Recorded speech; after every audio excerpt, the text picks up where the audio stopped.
जय भीम जय संविधान सम्यक क्रांती चॅनलमध्ये आपले स्वागत आहे।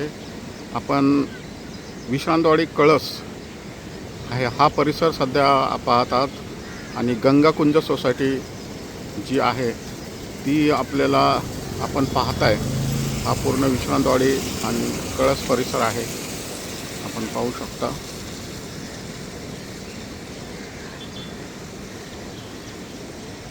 आज दिनांक 8 जुलै बुधवार हा पूर्ण कळस परिसर आहे, विश्रांतवाडी परिसर आहे।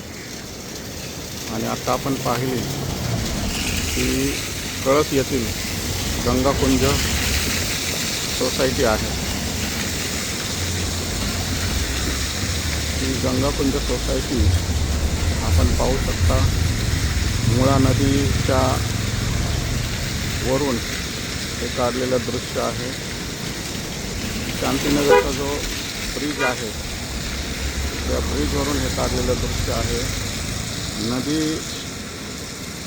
पूर्णपणे पूर आलेला आहे नदीला। आज पाणी कमी झालेलं आहे, परंतु हे पाणी पुलापर्यंत हे पाणी होतं।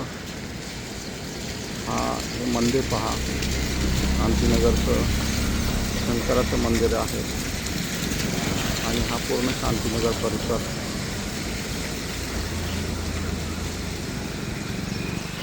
या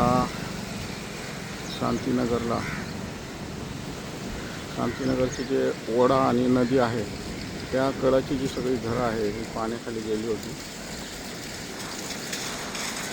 आता पाणी कमी झालेलं आहे, परंतु यापेक्षा जवळपास 7-8 फूट पाणी आणखी जास्त होता पुलाला। आणि पूल दाखवतो, हा पूल आहे।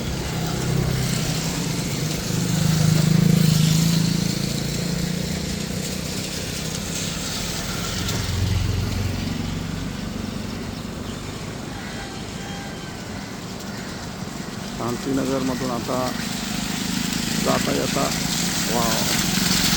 रहदारी सुरू आहे, परंतु हा ब्रिज बंद केला होता।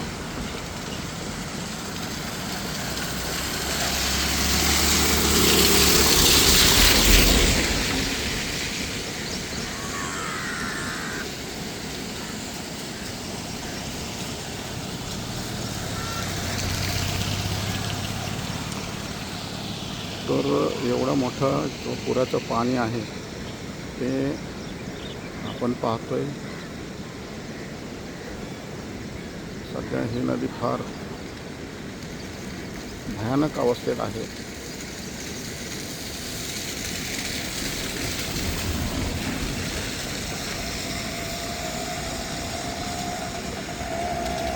पण या पुरावरती जेवढं पाणी आलेलं आहे तर आमच्या शांतीनगरची जी मुलं आहेत ते अतिशय खतरनाक मुलं, निडर मुलं जी या पुलावरनं उडी मारून पलीकडे इथून उडी मारून पलीकडे जायची अशी। ह्या पलीकडचा जो काठ आहे त्या काठापर्यंत पोहोच जायची एवढ्या पाण्यामध्ये। हे मला खूप तेव्हा आम्ही शाळेत असताना मला आठवतं आहे। आणि या नदीच्या खूप साऱ्या आठवणी आहेत। या नदीवरती आम्ही रोज आंघोळीला यायचो, कपडे धुवायला यायचो।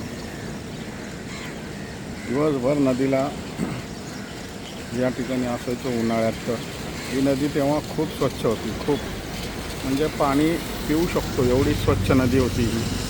परंतु आता त्या नदीची अवस्था फार वाईट अवस्था झालेली आहे। आज पाणी आलेलं आहे त्यामुळे ही नदी स्वच्छ झाली असेल, परंतु या नदीला एअरपोर्ट जवळ असल्यामुळे आपण बघू शकता विमान या ठिकाणाहून उड्डाण घेतात।